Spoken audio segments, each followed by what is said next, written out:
I know I don't have my coffee here, so don't be disappointed. But right now I'm not a trucker, okay?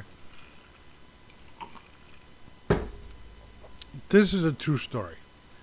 This story started before 1975, but I'm gonna fast forward it up to 1970 mid maybe July or something to 75. A friend of mine um, decided that he was going to return to Alabama and he wanted to start a business and he wanted us to do it together. So thought it sounded like a good idea. The price of metal was low. I mean, a good price at the time. So packed up my bags and moved to Beverly. Not exactly, but me and me and me and Barb, we moved to Littleville, Alabama. I was in early 19. It was 70 July or I don't remember exactly, somewhere on. She was like 6 months or 7 months pregnant or 5 months. I don't remember. I'm old. I don't remember that. But I do know that we moved to Alabama and we were going to start doing this thing.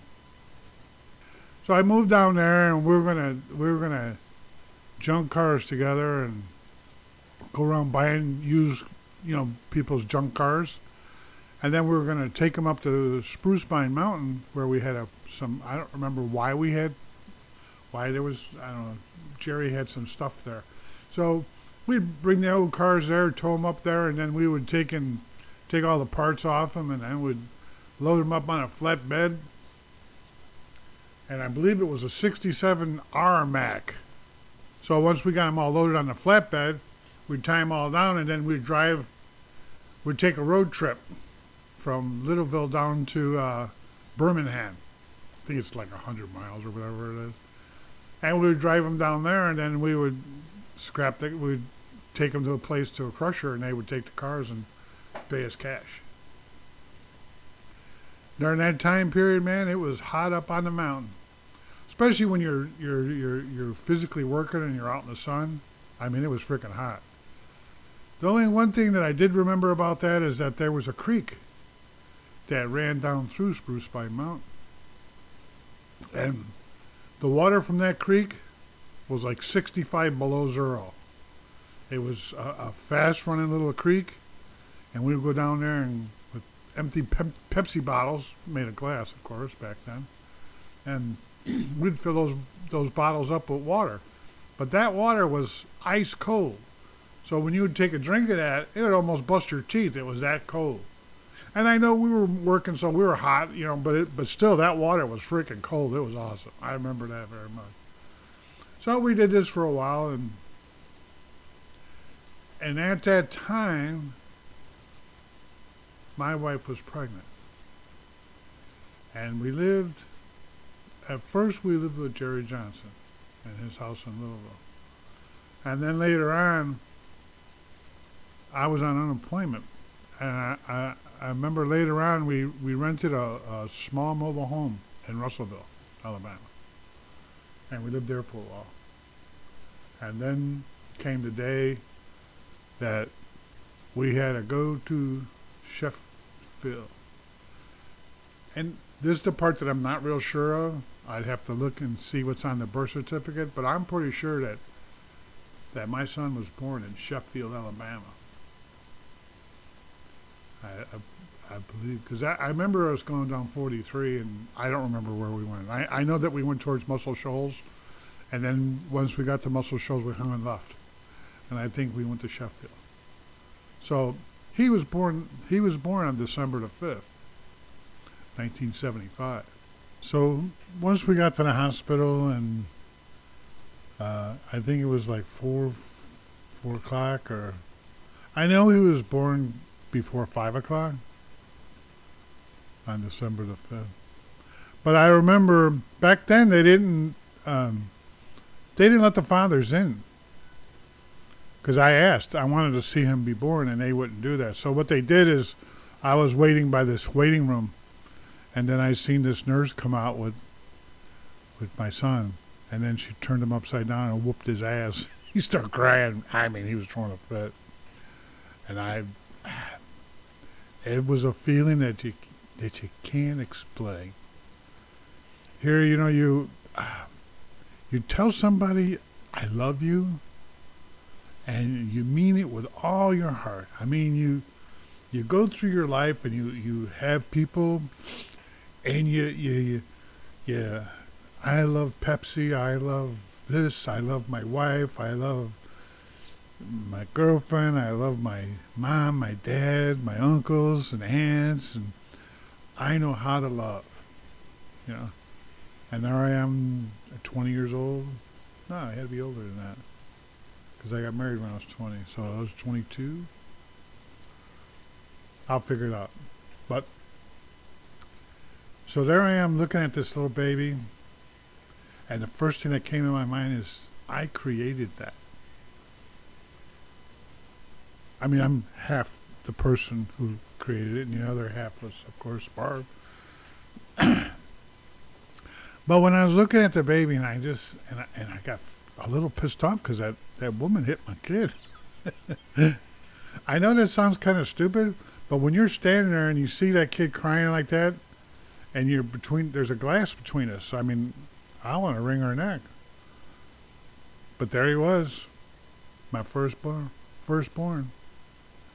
And back then, I was kind of crazy. You got to give your firstborn your name, especially if it's a boy. You know what I mean? I don't know. I think it's kind of stupid, and now I think about it, but back then that was the only way that he had to have my name. I mean, that's just how that was. I mean, but if you think you love somebody, and you don't have any children, honest to God, you don't know how to love. I'm sorry to tell you that. I know you're not going to believe me. You're going to say, "What do you know?" But you know what? Until you make that child, and you are. I mean, you are his creator. You know, your child's creator. You're half of him. You know, I mean, whether you're the mother or your father, you're the half creator of that child. You really don't know, because it comes across you like, now I know what love is. I have love for the creature I created. Creature? Well, you know what I mean. I created that. It's not like, I made this pen, or I made a piece of paper, or I built a carburetor, or I built a model plane, or I built a model car. I created a human. It's something that you gotta experience in your lifetime. I mean, there's